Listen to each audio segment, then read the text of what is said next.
topics and opinions expressed in the following show are solely those of the hosts and their guests and not those of W4CY Radio, its employees, or affiliates. We make no recommendations or endorsements for radio show programs, services, or products mentioned on air or on our web. No liability, explicit or implied, shall be extended to W4CY Radio or its employees or affiliates. Any questions or comments should be directed to those show hosts. Thank you for choosing W4CY Radio.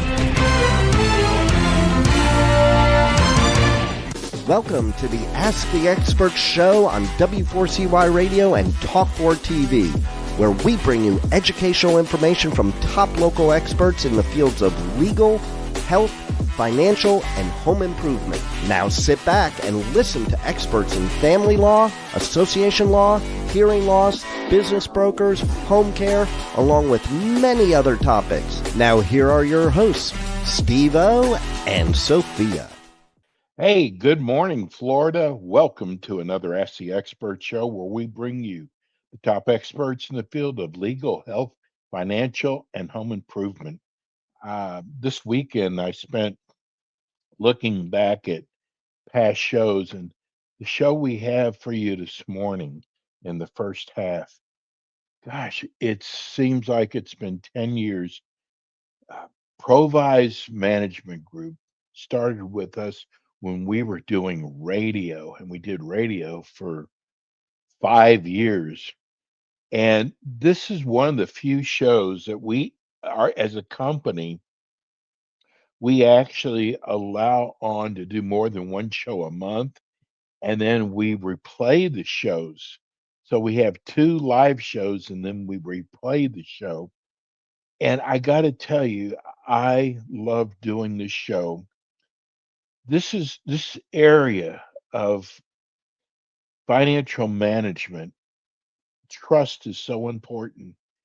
And I have learned to love, not in the wrong way, but I love Ray Ferrara. He brings this show so much great information. Ray, we love having you on the show. Good morning. Good morning, Steve. And you can love me anytime you want. But, I am such a big fan of Provise Management Group. And I got to tell you, Ray, you're right so many times more than you are wrong. And to me, you're like a crystal ball. So someone who really wants the pulse of the economic world, this is the greatest show. And I just want to thank you personally for always bringing us great shows. well, Steve, thank you very much for the compliment. It's a pleasure to do so. Provise Management Group has offices in Clearwater and Tampa, Florida. We also do a lot of our relationships via Zoom because we have clients over 30 states. We're managing right at about $2 billion of assets under management on behalf of those clients. I'm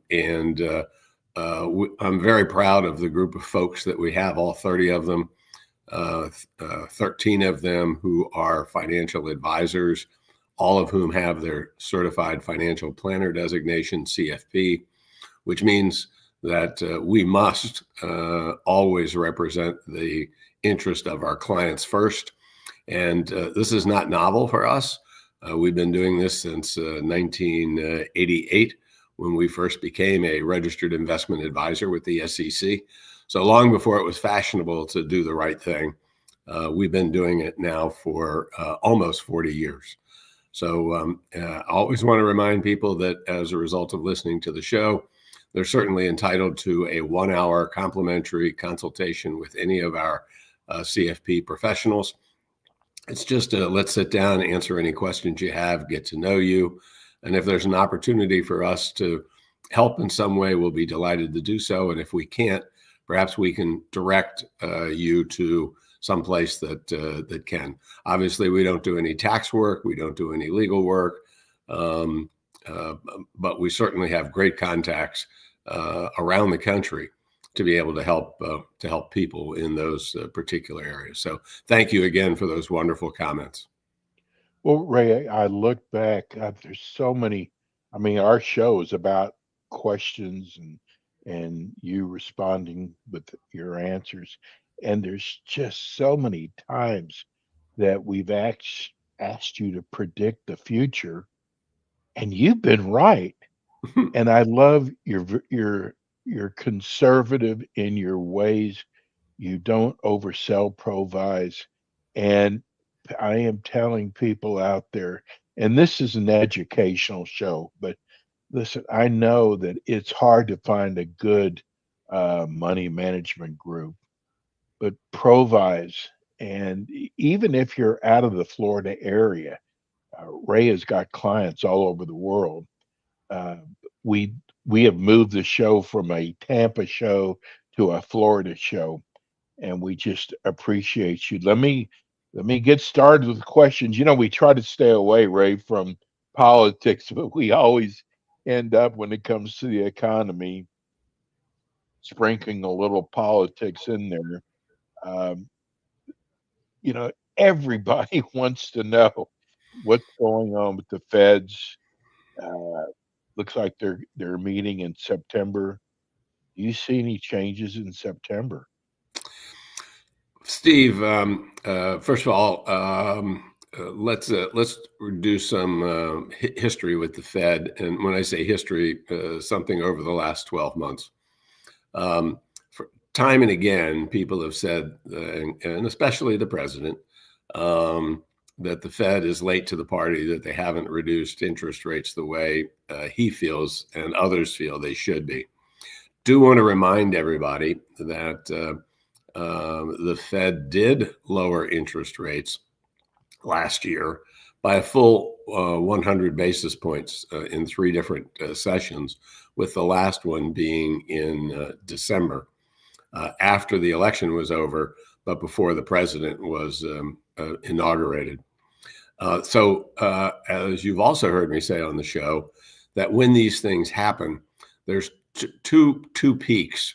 The first is a psychological peak. It's just the mere fact that the Fed lowered interest rates or raises interest rates psychologically causes people to react in either a positive or a negative way.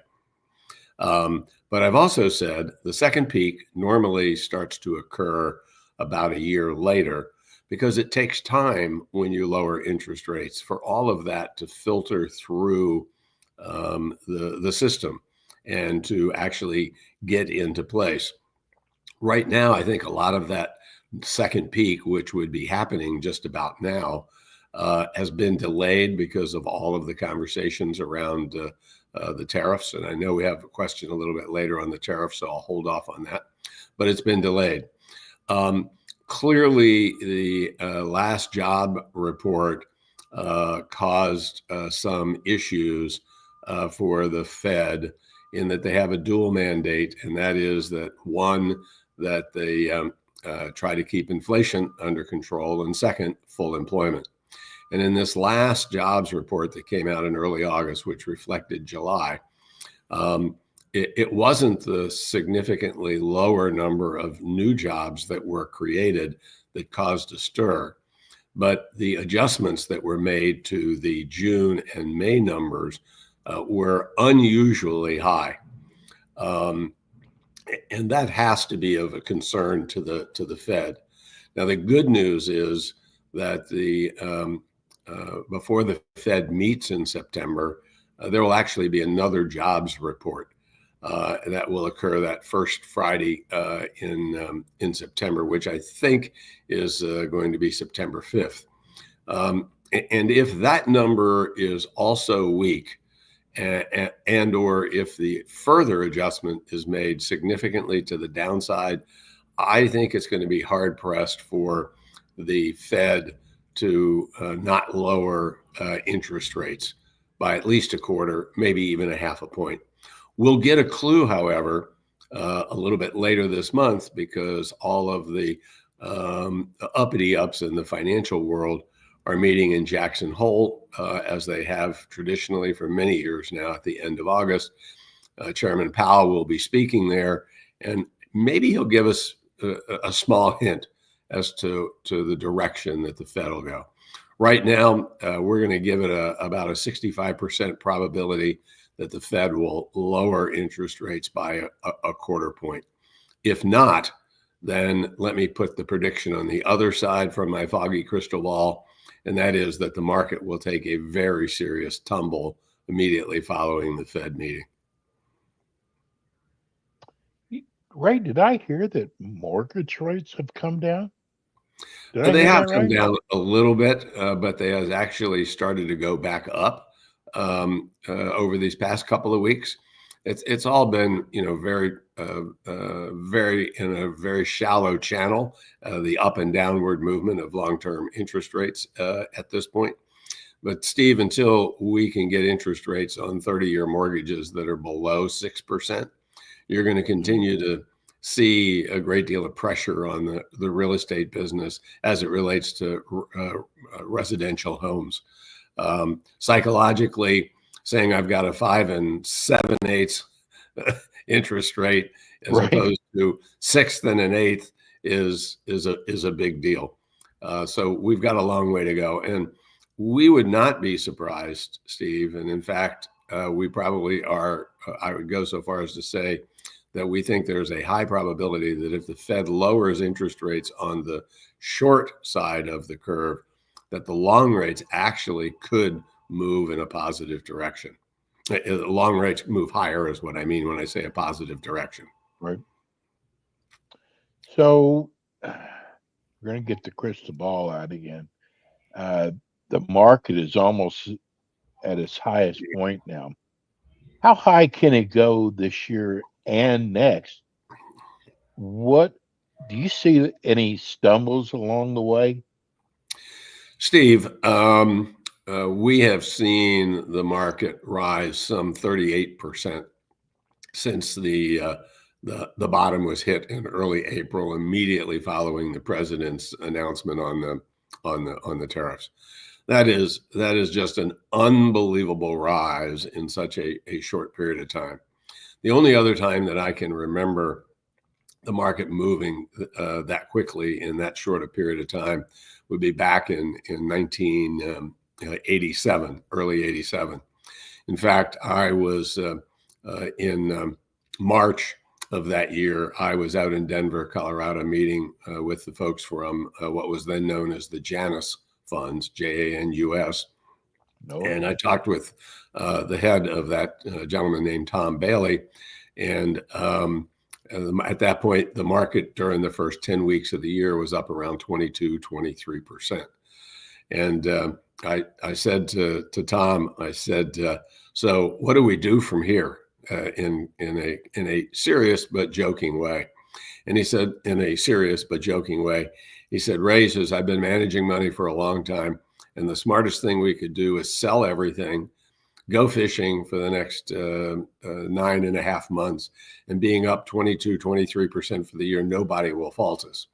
Well, of course, the market continued to rise up some 40% before it crashed in October, and then still ended up the year 8% for the year. So I've always said since then, I always know what the market's going to do. It's going to go up.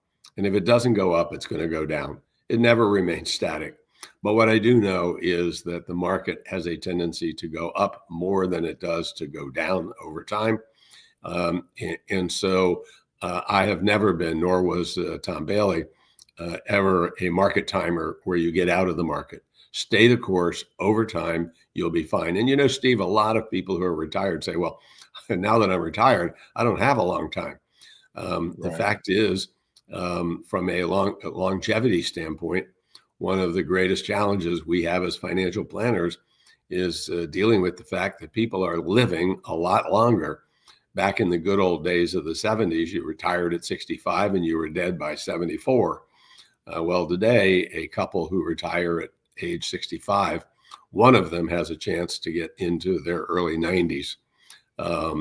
So we have to keep in mind that the market is like a yo-yo going up and down with a man on a flight of stairs. And we all have a tendency to watch the yo-yo go up and down, and we fail to see the man walking up the flight of stairs. So for those that are nervous just because the market is high today, don't be. I wouldn't be a bit surprised to see a pullback come over the next couple of months, but I still think that we are going to have a positive return for the year. And I look into 26 at this point, and I continue to see growth in our economy, albeit slow growth, but it is growth. And as long as there's growth, the likelihood of a recession is extremely small. That's great news. Hey, I have a two-part question for you. Are the tariffs inflationary, and won't these slow down the economy or even make it go into a recession? So the classic definition of inflation is too much money chasing too few goods. Right now, with the higher interest rates, the Fed is constraining the growth of money in the United States. So the front side of inflation that I just defined, too much money, isn't there at the moment. And too few goods is more like right in the middle of things. It's not like it was a couple of years ago when inflation really took off. And we had lots of money because the government sending us all of those checks floating around out there. Supply chains were all screwed up, and therefore the goods were constrained. So that was a classic reason to see inflation. Lots of money and very little product that was out there. So we don't have that. We don't have that situation today.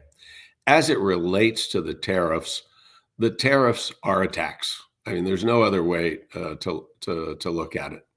And as you know, I've never been a big fan of tariffs, nor am I a big fan of taxes.